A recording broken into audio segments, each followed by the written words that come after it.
आउज़ बिल्लाहि मिनश्शैतानिर्रजीम बिस्मिल्लाहिर्रहमानिर्रहीम। अस्सलामु अलैकुम वरहमतुल्लाहि वबरकातुहू। आप देख रही हैं हज़रत उम्र फ़ारूक रज़ियल्लाहु तआला अन्हु की ज़िंदगी पर मबनी सिलसिले की 4th एपिसोड। आज हम एक ऐसे मुकाम पर पहुंच चुके हैं जहां मक्का में दावत इस्लाम के ख़िलाफ़ रद्द अमल शिद्दत इख्तियार कर चुका है। नबी करीम सल्लल्लाहु अलैहि वसल्लम ने जब अल्लाह के हुक्म से सबको खुले आम दावत दी तो सबसे पहला इनकार उनके अपने चचा अबू लहब ने किया। न सिर्फ इनकार किया बल्कि मजाक उड़ाया और बदतमीज़ी भी की। इसी मौके पर सूरत लहब नाजिल हुई जिसमें अल्लाह ताला ने अबू लहब की हलाकत और उसकी बीवी के इंजाम का ऐलान फरमाया। इस वही के नज़ूल के बाद अबू लहब और उसकी बीवी उम्मे जमील का गुस्सा आसमान को छूने लगा। उन्होंने नबी करीम सल्लल्लाहु अलैहि वसल्लम के ख़िलाफ़ साजिशों और गालम गलूच में मज़ीद शिद्दत पैदा कर दी। उधर इस्लाम कबूल करने वाले ग़ुलामों पर जुल्म की नई लहर शुरू हो गई। जैसे हज़रत बिलाल हबशी रज़ियल्लाहु तआला अन्हु, अम्मार बिन यासर और उनके वालिदैन जुनैरा और दूसरे कमज़ोर सहाबा को संगदिल मालिकों ने अज़ियतनाक सज़ाएँ देना शुरू की। ऐसे में हज़रत उम्र फ़ारूक रज़ियल्लाहु तआला अन्हु भी इस्लाम के सख़त मुखालफिन में शामिल थे और इन तमाम हालात से मुतासिर हो रहे थे। लेकिन दिल के किसी गोशे में एक जंग शुरू हो चुकी थी जिसकी आगे चलकर एक बड़ी तब्दीली की शक्ल बनने वाली थी। हज़रत उम्र फ़ारूक रज़ियल्लाहु तआला अन्हु सुलह पसंदाना रवैया रखते थे। कुरैश के तमाम कबाइल के दरमियान इत्तफ़ाक़ था और वो समझते थे कि मोहम्मद सल्लल्लाहु अलैहि वसल्लम के ऐलान नबूवत की वजह से ये इत्तेहाद और इत्तफ़ाक़ पारा पारा हो जाएगा। कोई मोहम्मद पर ईमान लाएगा और कोई इनकार करेगा, जिसकी वजह से कबीला कुरैश दो ग्रोहों में बट जाएगा और माशरे में बिगाड़ और इंतशार पैदा हो जाएगा। दीगर अरब जो हर साल खाना काबा का हज करने आते हैं और तजारत करते हैं, वो हमारी नाइत्तफ़ाक़ी का फ़ायदा उठाते हुए हमसे हरम काबा छीन लेंगे। इसलिए खाना जंगी से बचने के लिए ज़रूरी है कि अबू तालब जो कि कुरैश के सरदार भी हैं और सुलह पसंद और अमन पसंद भी हैं, उनके ज़रिए से मोहम्मद सल्लल्लाहु अलैहि वसल्लम को दीन की तबलीग से रोका जाए। उसके बरक्स अबुल हकम अबू जहल का नुक्ता नज़र ये था कि बनु हाशिम मोहम्मद सल्लल्लाहु अलैहि वसल्लम को हमारे हवाले कर दे, फिर हम जो चाहें मोहम्मद के साथ करें, यानी नौस बिल्ला उनको तशद्दुद का निशाना बनाएं या उनको कत्ल कर दें। जबकि उत्बा बिन रबिया का नज़र ये था कि मोहम्मद एक पाकीज़ा शरीफ और आला खूबियों का मालक इंसान है। अबू जहल मोहम्मद सल्लल्लाहु अलैहि वसल्लम के जूतों की खाक के बराबर भी नहीं है। अबू जहल का हसद बेजा है। मोहम्मद सल्लल्लाहु अलैहि वसल्लम हमारे बुतों की मुखालफत छोड़ दें तो उस जैसा आला इखलाकियात वाला आदमी पूरे अरब में नहीं है। मैं उमर की राय से इत्तफ़ाक़ करता हूँ, हमें अबू तालब से बात करनी चाहिए। अबू सफ़ियान की बीवी हिंदा का नुक्ता नज़र भी इंतहा पसंदाना था। वो भी मोहम्मद सल्लल्लाहु अलैहि वसल्लम के ख़िलाफ़ जंग का इरादा रखती थी। अबू लहब और उसकी बीवी ने न सिर्फ नबी करीम सल्लल्लाहु अलैहि वसल्लम की नबूवत का इनकार किया बल्कि मजाक भी उड़ाया। उम्मे जमील कहने लगी, अबू तालब का यतीम भतीजा नबी बन गया है, अल्लाह ने उसे अपने कासद के तौर पर चुन लिया है। अबू लहब कहता है, क्या अब मुझे मोहम्मद सल्लल्लाहु अलैहि वसल्लम के चचा को अपने भतीजे की पैरवी करनी होगी? उम्मे जमील कहती है, नबी तो आपको होना चाहिए था। अबू लहब कहता है, हाँ, मैं मोहम्मद से ज़्यादा नबूवत का हकदार हूँ। मेरे नज़दीक ये इस बात का सबूत है कि वो झूठे हैं। अगर वो सच्चा होता तो ये ओहदा मुझे मिलता, मोहम्मद को नहीं। क्या इतना काफ़ी नहीं है कि वो नबूवत के ज़रिए मुझे नीचा दिखाना चाहते हैं? इससे भी बदतर बात यह है कि वो तमाम अरब कबाइल को निशाना बना रहे हैं, वो गालिब हो जाएं और हम मगलूब। उम्मे जमील कहती है, क्या आपने कुरैशी सरदारों को बताया नहीं कि आपने मोहम्मद का इनकार किया है? अबू लहब कहता है, मैंने कहा था कि मैं वाकई उनका दुश्मन हूँ। कुरैश जानते हैं, लेकिन बनु हाशिम ने अबू तालब की बात मानी, मेरी नहीं। काश उम्मे जमील तुमने देखा होता वो मुझे किस निगाह से देख रहे थे, जैसे लोग ख़ारिश वाले ऊँट को देखते हैं। क्योंकि मैंने मोहम्मद की हिफाजत करने से इनकार किया, अब सारे बनु हाशिम मेरे ख़िलाफ़ हो जाएंगे कि मैंने अपने भतीजे का साथ और ताउन नहीं किया और ना ही रिश्तेदारी का लिहाज रखा है। ये तमाम अरबों की निगाह में एक संगीन जुर्म है, वो मेरा मजाक उड़ाएंगे। ए उम्मे जमील, क्या तुम मेरी हालत देख रही हो? मैं जहाँ भी देखता हूँ शिकस्त ही शिकस्त नज़र आती है। मेरा ये हाल मोहम्मद की वजह से हुआ है। हाँ, तो क्या वो झूठा एतराज़ नहीं है? हाँ, ऐसा ही है। वो कभी कामयाब ना हो। खुदा की कसम मैं उनकी मलामत और मुखालफत करूँगा और उनका हौसला पस्त करूँगा, यहाँ तक कि लोग कहेंगे उसके चचा उसके ख़िलाफ़ गवाही दे रहा है। अगर वो सच्चे होते तो सबसे पहले उसका चचा उसकी हमायत करता। उम्मे जमील अबू लहब का हौसला बढ़ाती है और कहती है, ऐसा ही करो अबू लहब, लात और उज़्ज़ा तुम्हारे साथ हैं, मैं आपके साथ हूँ और दीगर सरदार भी आपके साथ हैं। वो कभी अपने दीन को फैलाने में कामयाब ना हो। अल्लाह की कसम मैं उनकी तमाम कोशिशों को नाकाम बना दूंगी। देख लेना मैं उनके साथ क्या करती हूँ। अल्लाह ताला ने सूरत अल-लहब नाजिल फरमाई, तब्बा यदा अबी लहबिन व तब्बा, हलाक हो गए अबू लहब के दोनों हाथ और वो खुद भी हलाक हो गया। मा अगना अनहु मालुहु व मकासब, ना उसका माल उसके कुछ काम आएगा और ना जो कुछ उसने कमाया। सयस्ला नारन ज़ाता लहबिम, और वो जल्द ही भड़कती हुई आग में दाखिल किया जाएगा।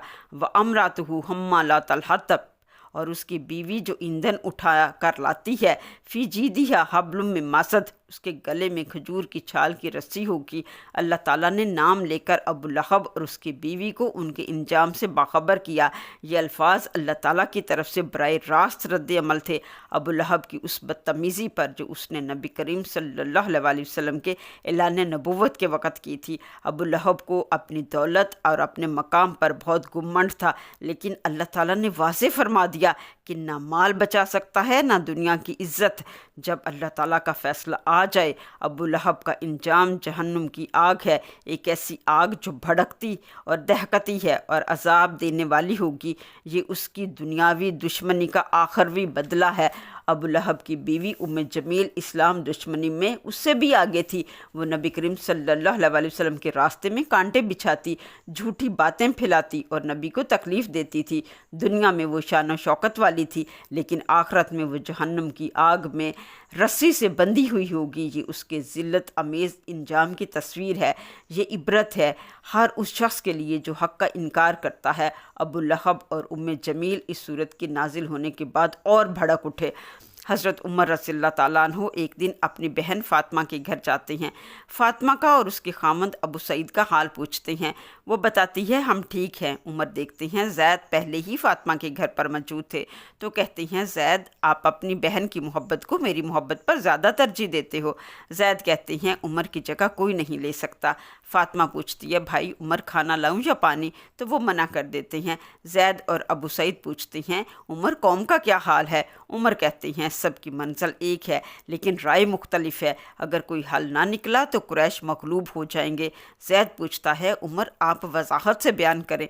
उमर कहते हैं, सब का मकसद है मोहम्मद सल्लल्लाहु अलैहि वसल्लम को रोकना और उनके दीन को ख़त्म करना, लेकिन सब एक बात पर इत्तफाक नहीं कर सकते। कबीला अब्दुल मनाफ बनु हाशिम से हसद करते हैं और बाज़ हाशमी अब्दुल मुत्तलिब की शाख से हैं और अब्दुल मुत्तलिब में से कुछ मोहम्मद सल्लल्लाहु अलैहि वसल्लम से हसद करते हैं और ये हसद सबसे बड़ा सबब है। अबू सईद कहते हैं, अगर मंजिल एक है तो रास्तों के अलग होने में क्या फ़र्क पड़ता है? उमर कहते हैं, अगर रास्ते मुख्तलिफ होंगे तो फिर सब मंजिल से भटक जाएंगे, फिर एक दूसरे पर इल्ज़ाम तराशी करने लगेंगे। फिर एक वक्त ऐसा आएगा कि उनके इख्तलाफात मोहम्मद के मसले से भी ज़्यादा बढ़ जाएंगे। इस तरह मसाइल हल नहीं किए जा सकते और ना इस तरह काम बनते हैं। ज़ैद पूछता है, उमर क्या आपने उन्हें ये नहीं बताया कि नताइज कैसे हासिल होंगे? उमर कहते हैं, अल्लाह की कसम मैंने बताया है। मेरी राय पर मेरे ही मामू अबुल हाकम को गुस्सा आ गया। अगर कुरैश अबुल हाकम की अतात करेंगे तो तबाह हो जाएंगे। आखिर वो हमारे बड़े हैं और मैं इस बात में उनसे हसद नहीं करता। ज़ैद कहता है कि मैं खुश हूँ, आप मेरे भाई हो, सबको आप जैसा ही सोचना चाहिए। अल्लाह की कसम मैं आपसे ज़्यादा किसी और से प्यार नहीं करता। मैं जानता हूँ आप फ़र्ज़ शनास हैं और फ़र्ज़ शनासी अच्छी चीज़ है, लेकिन मैं ये भी जानता हूँ मेरा भाई उमर बिन ख़त्ताब अपनी हिकमत को सिर्फ़ अच्छे मकसद के लिए इस्तेमाल करता है। अगर वो चाहें और बार बार ही कोई फ़ैसला क्यों ना करें, आपको बेहतरीन इंतखाब करना चाहिए। आपका ज़ाहिर और बातन एक होना चाहिए। आप किसी को खुश करने या किसी के खौफ से नहीं सोचते। आप जिस चीज़ को सही करार देते हैं वो आपका दीन बन जाता है। कोई फ़र्क नहीं पड़ता कोई क्या सोचता है और क्या राय रखता है। خواہ وہ آپ کے رشتہ دار اور ابو الحکم ہوں یا ابن حشام۔ اس وقت دائرہ اسلام میں مسلمانوں کی تعداد بہت کم تھی۔ حضرت ابو بکر اور حضرت عثمان تبلیغ اسلام میں سرگرم عمل تھے۔ ایک دن انہوں نے اہل ایمان کو اکٹھا کیا اور خطاب کیا، اے ایمان والو، اپنی طاقت کی کمی یا کم تعداد ہونے سے مایوس نہ ہونا، اور نہ ہی قریش کے سرداروں کی طاقت اور ان کے تکبر سے پریشان ہونا۔ اللہ کی قسم، اس کے سوا کوئی معبود نہیں ہے۔ خدا اور اس کے رسول نے جو وعدہ کیا ہے وہ پورا ہوگا۔ یہ دین مشرق اور مغرب میں پھیلے گا، اور اللہ ہمیں فارس اور بازنطین کی بادشاہیت عطا فرمائے گا۔ لوگ فارس اور بازنطین کا ذکر سن کر حیرانگی کا مظاہرہ کرتے ہیں اور کہتے ہیں کہ آپ کو لگتا ہے ایسا ہوگا؟ ابو بکر فرماتے ہیں، جی ہاں، اور یہ اللہ کے لیے بہت قریب ہے۔ اگر آج آپ کو اس دین کی وجہ سے مشکلات کا سامنا ہے تو اس انعام کو یاد رکھو جس کا اللہ نے وعدہ کیا ہے۔ اس طرح آپ کو مشکلات کو برداشت کرنے میں آسانی ہوگی۔ لوگ کہتے ہیں، ابو بکر، ہمیں محمد کی ہر بات پر یقین اور بھروسہ ہے، اور ہمیں یقین ہے اللہ کا وعدہ ضرور پورا ہوگا، لیکن اسلام اس وقت تک کامیاب نہ ہوگا جب تک کہ عرب اور یہ قریش جو ہمارے عقیدے کو ہٹانے کی کوشش کر رہے ہیں اور جو اللہ اور اس کے رسول کے خلاف اتنے سخت ہیں، مسلمان نہیں ہو جاتے۔ ابو بکر رضی اللہ تعالیٰ عنہ فرماتے ہیں، ہاں، واقعی وہ سب بھی اسلام قبول کریں گے سوائے ان لوگوں کے جو دین کے غالب آنے سے پہلے مر جائیں گے۔ آج آپ بہت سے ایسے لوگوں کو دیکھیں گے جو آپ سے دشمنی کرتے ہیں، کل وہ لوگ اس دین کی وجہ سے آپ کے بھائی بن جائیں گے۔ اس لیے میں آپ سے کہہ رہا ہوں، صبر کرو۔ قریش کی دشمنی آپ کو مایوس ہرگز نہ کرے۔ مہربانی اور نرمی ہمیشہ بہترین نتائج لاتی ہے۔ بے شک مشکل وقت میں حق پر قائم رہنے سے اچھے نتائج پیدا ہوں گے۔ اس طرح جھوٹ سے جھوٹ کا مقابلہ نہیں کیا جا سکتا، اس کی تردید سچائی سے ہوتی ہے۔ برے اخلاق کا مقابلہ اچھے اخلاق سے کیا جاتا ہے۔ حضرت عثمان رضی اللہ تعالیٰ عنہ فرماتے ہیں، ان کے تشدد کو عقل اور حکمت سے ہرایا جا سکتا ہے۔ بصورت دیگر ہمارے مخالفین غالب آ جائیں گے اور وہ ہمیں اپنے باطل نظریات اپنانے پر مجبور کریں گے۔ حضرت ابو بکر صدیق اور حضرت عثمان رضی اللہ تعالیٰ عنہ نہ صرف اسلام کی تبلیغ کرتے ہیں بلکہ لوگوں کو صبر اور برداشت کی تلقین بھی کرتے ہیں اور ان کا حوصلہ بلند کرنے کے لیے خوشخبریاں بھی سناتے ہیں۔ اس زمانے میں حضرت بلال رضی اللہ تعالیٰ عنہ جو کہ امیہ بن خلف کے غلام تھے، اور ایک ویشی نام کا غلام جو بیر بن معتم کا غلام تھا، وہ بھی حبشی کالا تھا۔ بلال اور ویشی کے درمیان دوستی تھی، مگر دونوں کی ذہنیت مختلف تھی۔ بلال کبھی شراب نہ پیتے، نہ کبھی بت پرستی کرتے تھے، وہ اکثر کائنات پر غور و فکر کرتے۔ ویشی شراب پیتا اور کہتا، ہمارے درمیان دوستی کی وجہ ہمارا کالا رنگ ہے، نہ کہ کچھ اور۔ مگر بلال کہتے ہیں، لوگ اپنے ذہنوں، احساسات اور ترجیحات کے ذریعے ایک دوسرے کے قریب آتے ہیں۔ ویشی کہتا ہے، مجھے قریش کا ایک آدمی دکھا دو جس نے تمہارے ذہن، احساسات اور ترجیحات کی بنا پر تم سے دوستی کی ہو۔ پھر وہ ویشی بلال سے پوچھتا ہے، بلال، آج کل تم کہاں جاتے ہو؟ بہت کم نظر آتے ہو۔ بلال کہتے ہیں، میں اپنے آقا کے کام کرتا ہوں۔ ویشی کہتا ہے، نہیں، مجھے نہیں لگتا تم مجھے سچ بتا رہے ہو، تم کہیں اور جاتے ہو۔ اگر کوئی اور بات ہے تو مجھے بھی بتاؤ، مجھ سے بات مت چھپاؤ۔ بلال اسے کچھ نہیں بتاتے، لیکن بلال اس وقت اسلام قبول کر چکے تھے۔ ویشی ایک مضبوط جسم کا مالک، نیزہ باز اور پہلوان تھا۔ وہ اپنے نشانے میں بڑا ماہر تھا۔ یہ وہی ویشی تھا جس نے حضرت حمزہ کو شہید کیا تھا۔ اس کی زندگی کا مقصد صرف آزادی حاصل کرنا تھا۔ وہ اپنے آقا کے ہر حکم کی تعمیل کرتا، یہ سوچ کر کہ شاید وہ خوش ہو کر مجھے آزاد کر دے۔ ایک بار حضرت بلال رضی اللہ تعالیٰ عنہ کے مالک ابو خلف نے بلال کو ویشی کے ساتھ کشتی لڑنے کو کہا۔ حضرت بلال رضی اللہ تعالیٰ عنہ کمزور دل اور ارادے کے پکے تھے اور لڑائی جھگڑوں اور کشتی کو ناپسند کرتے تھے۔ ویشی نے اپنے دوست بلال کو اپنی طاقت سے نہ صرف ہرایا بلکہ طاقت کا بھرپور استعمال بھی کیا۔ جب کشتی ختم ہوئی تو بلال نے شکوہ کیا، ویشی، تم میرے دوست ہو، تم مجھے ہرا دیتے مگر اتنا سخت تو نہ مارتے۔ تو ویشی نے جواب دیا، میں نے تم پر اس لیے طاقت استعمال کی تاکہ میرا آقا خوش ہو جائے۔ بلال پوچھتے ہیں، ویشی، اگر تمہارا آقا کہے کہ بلال کو قتل کر دو تو پھر کیا کرو گے؟ ویشی کہتا ہے، ہاں، اگر وہ وعدہ کرے کہ قتل کے بدلے مجھے آزاد کر دے گا تو میں تمہیں قتل بھی کر دوں گا۔ بلال اسے سمجھاتے ہیں، ویشی، غلاموں کے بھی کان، آنکھیں اور سوچ ہوتی ہے، تم तुम अपनी सोच को बदलो। मगर वैशी को बिलाल की बातें समझ नहीं आती। वैशी को लगता है बिलाल ऐसे लोगों में आना जाना शुरू हो गया है जहाँ मुदब्बराना बातें होती हैं। कुरैश के सरदारों का एक वफ्द अबू तालिब से मिलने जाता है और उनसे कहते हैं कि अपने भतीजे मोहम्मद को दीन इस्लाम की तबलीग और तरवीज से मना करो। नबी करीम सल्लल्लाहु अलैहि वसल्लम फरमाते हैं, अगर ये मेरे दाएं हाथ पर सूरज और बाएं हाथ पर चांद भी ला कर रख दे तब भी मैं अल्लाह के दीन से ना हटूंगा। हज़रत अबू तालिब रज़ियल्लाहु ताला अन्हु ने मोहम्मद को इजाज़त दी और फरमाया, मेरे भतीजे तुम वो करो जिसका हुक्म अल्लाह ने तुम्हें दिया है, मैं मरते दम तक तुम्हारी हिफाजत करूंगा।